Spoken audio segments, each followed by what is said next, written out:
Hello everyone, welcome to Bargain Gaming, where we can play excellent games without busting our wallets. Anyway, this is the second episode for Romance of the Three Kingdoms 13. And we've finished the setting up process in the last episode, and so we're now into the gameplay. The gameplay in Romance is very different from Nobunaga's ambition. When we press and hold L1, and using the right stick, we can zoom out, and that's the whole map of China. And all of those white shields represent cities. And continuing with the left, press and hold L1, and move forward with the right stick, we zoom back in. So zoom out, and then the left stick allows us to manipulate our cursor so that they can go hover over different cities. So at this point in time, so this shows that Jianing, which is our city, has 34 officers, 10,600 troops, and the city has a durability of 1,000 hit points. The free refers to free generals that we can actually recruit. We don't see any right now. And then there are 3 troop types that we can develop: the spear, the cavalry, and archery. Initial morale is 30, initial control 0. Now on the right side, we have that block of information that by pressing L1 and left and right D-pad, we can move. They show the information of our city. So 3 phases of it. The first phase shows the economic development. It shows that we still have 34 soldiers. Our prosperity is low. The gold we have is 2,300. We are in a negative by 3,200 because we have 34 officers. So we have to pay their stipend. The supplies we have, this is the crops or food, is 21,000, and harvest because we have not developed it yet, our basic harvest is 3,900 every harvest season, which I believe occurs in about August, late end of July going to August. And then the lower part shows 3 levels of improvements for commerce, represents gold production. So the first chunk, we are at 1050 out of 2,000. The second chunk, we won't get to there until we develop certain facilities. Farming is the same thing. They go in 3 segments. And culture, I am not very familiar as to what it does.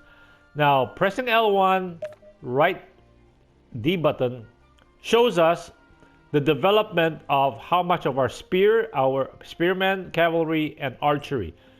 So again, they develop in 3 chunks. And then fealty represents how much soldiers we can recruit. The higher the fealty of the city that we generate among the populace, there is no recruitment process here. The recruits automatically come in. That means the higher the fealty, the more recruits we get. Again, the recruits are based on the population base.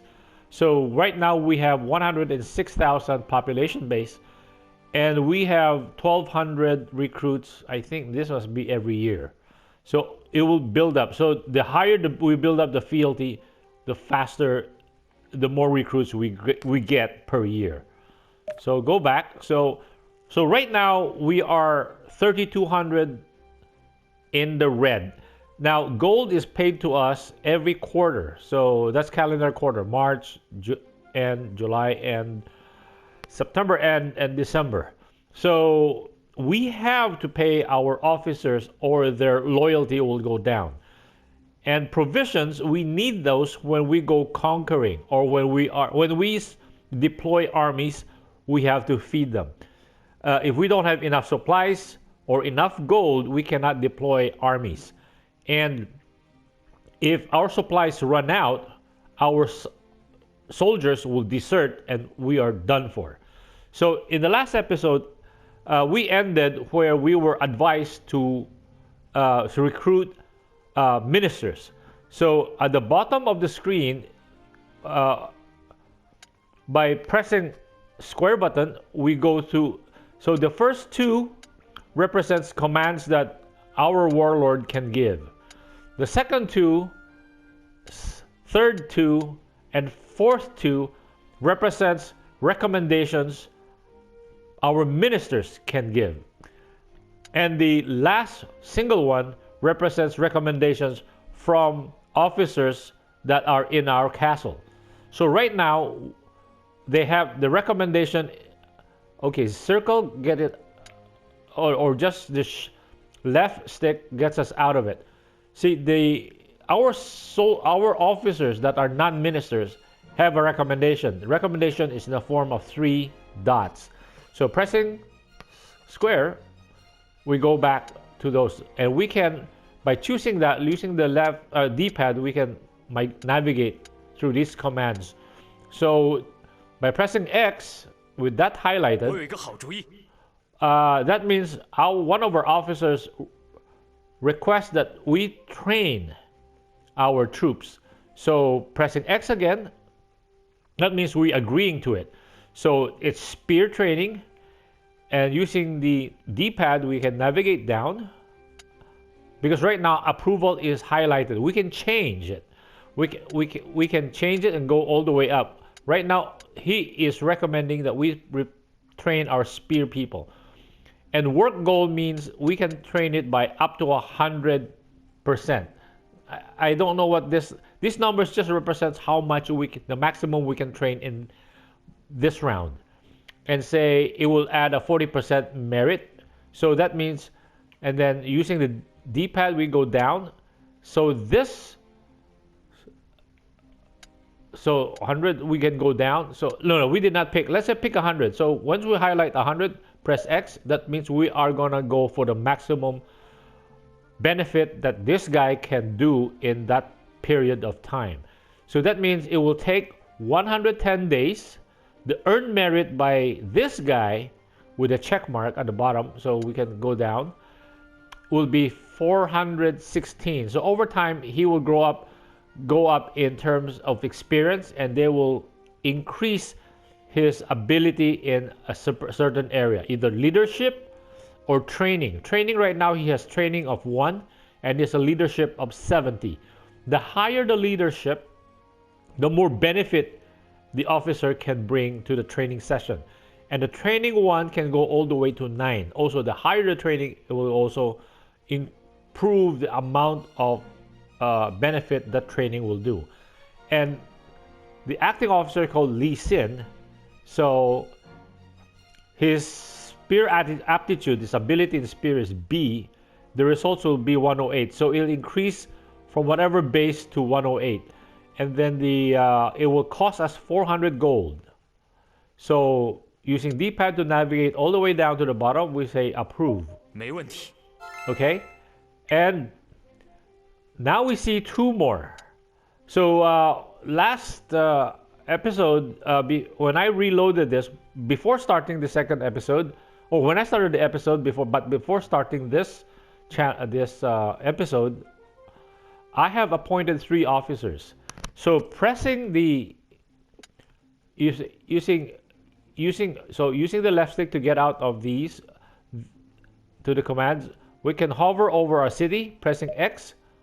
It brings up the choices we have access to. By highlighting city, it brings that down to the city level. By pressing castle, we go back to inside the castle. And these are, on the left are the buttons, are the developmental buttons. So in the assignment part, this is what I did before I started this episode, was go down to assign minister, press using D-pad to navigate down through those buttons, and X to when it was chosen.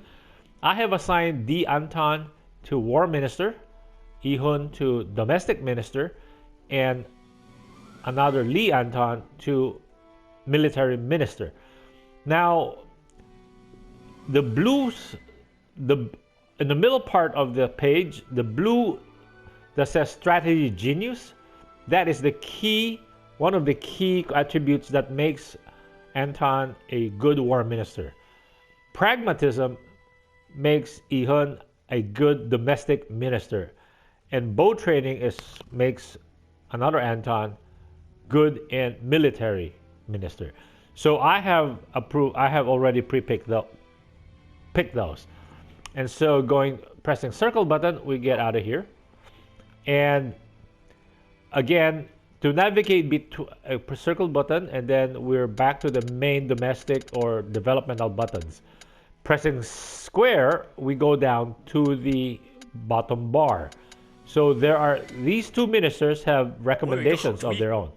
I've heard interesting rumors. So he wants us to investigate Jianing. And he has picked Ganbitbit to do it for us. It will take 40 days, and usually we will discover something interesting in the city, or we might find an officer that is hidden. So highlighted approve, press X. 没关系. So it will be done. So go to the next suggestion. So yeah, we need gold, and she is recommending that so using the D button, we navigate all the way up to 40, 80, 120. Let's do 200. And this will cost 400, asking Zhang Liang to do it for us. Navigate downward to approve using D-pad, press X. 没问题. So that's done. So there's another suggestion. So in effect, all these bubbles at the bottom allows us 2, 4, 6, 8, 9 actions that we can do. 我有一个好主意. So she recommends another development. So let's go to 200, D button down to approve. 没问题. Okay. And another investigation by the 我有一个好主意. military, by the war minister. And he is also recommending us doing commerce because we are way in the red, right? You saw earlier. So let's approve this. 没关系. And we're now down to 700 gold. Now we haven't done our side. So the first two ones are again warlord. So we can pick one, and let's still go domestic. And we have done a lot of commerce. Let's how about do farming. So let's go all the way to 200, and now we can pick somebody to do the farming for us. We can pick this one. So all this, the governance of 100 makes this lady a good person for that job, and will cost us 400 gold. So pressing X, we pick her. Down on the D button, and we go down to confirm, press X. Okay, we're down to 300 gold. Oh, we're almost bankrupt. So we still have one actionable item. So pressing this, we can go to, let's go to military. And instead of training, we just go patrol. So this one will increase the fealty. So that's the maximum we can go. And we can send this lady. She has a level 9 patrol, 100 war. So these are all good attributes for us to do. And quest confirmed, and we're done. So we have only 100 gold, so there's not much we can do. And so pressing circle button, we get out of here. We go to the overview map, L1, and right stick backwards, we go out, we zoom out. So the reason we are short on money on a quarterly basis is that because we have so many officers whom we have to pay. Now, that means we need to expand our territory very quickly. So our next door neighbor, we have 3 next door neighbors that are open cities that we can take over. Next door neighbor warlord has 11,000 troops and has a city that's 2,500 hit points. So we have 10,000 troops, so we are pretty even, so he's not gonna take us on. We can be more adventurous. So this game plays in real-time mode. The triangle button pauses and unpauses the game. So at the bottom you see pause and pause, and then we can change the speed right up on the left-hand corner. Single arrow is slow. 2 arrows, which is where we are right now, is medium, and that 2 bar represents we're paused, and then 3 arrows means it's very fast. And then switch input is from world map to command buttons and back. And R1, so this zoom, R1 protagonist, R1 L2 info, but we don't have any info right now. Options, minimap. This game plays differently from Nobunaga's Ambition in that it is always in real time. Events are happening all the time, and as soon as an event is finished, our ministers will give us a recommendation to do another thing, and so this keeps on moving. And the time frame, so we can control the time frame if we want fast or slow. I always go with medium. Some of you who are more who wants the story to progress more quickly, who can pick the triple arrow, and that will speed up the process. And fighting is also in real time, so that means, but we can always pause the game. So, and the reason, let's go all the way back out. So this is the whole map of China, and a quick overview is that the central part of China historically it's mostly mountains. So historically has about close to around a little bit over 10% in terms of rich arable land. And that rich arable land is in this flat area bounded by the Yellow River in the north and the Changjiang in the south. And the population density in this flat area is the highest. This is where they always call central part of China. And this is where most of the fighting will take place, and where these are the most important properties or cities to take.